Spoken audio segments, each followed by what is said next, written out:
দূষিত বাতাসের কারণে প্রতি বছর কয়েক লাখ মানুষ নানা রোগে আক্রান্ত হয়ে মৃত্যুবরণ করছেন।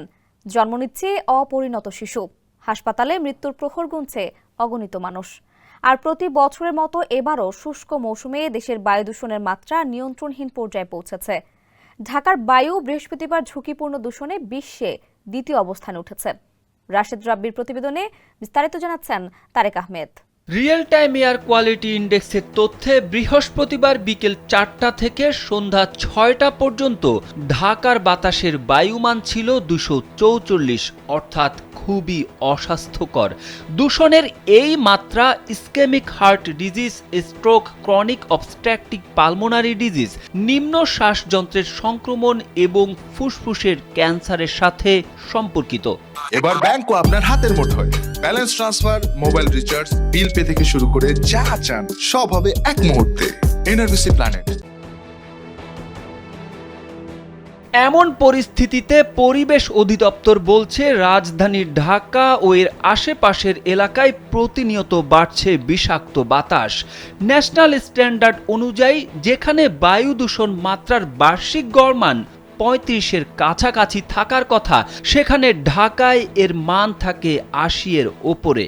গেল 7 বছরে পরিবেশ দূষণ মাত্রায় দৃশ্যমান কোনো পরিবর্তন নেই। এ অবস্থায় জনসাধারণকে মাস্ক পরা সহ বাইরে না যাওয়ার পরামর্শও দিয়েছে প্রতিষ্ঠানটি।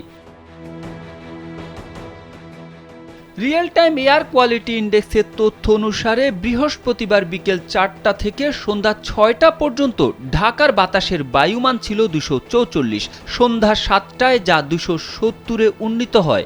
মানদণ্ড অনুযায়ী স্কোর 51 থেকে 100 হলে তাকে মাঝারি বা গ্রহণযোগ্য মানের বায়ু হিসেবে বিবেচনা করা হয়। 101 থেকে 150 স্কোরকে সংবেদনশীল গোষ্ঠীর জন্য অস্বাস্থ্যকর ধরা হয়।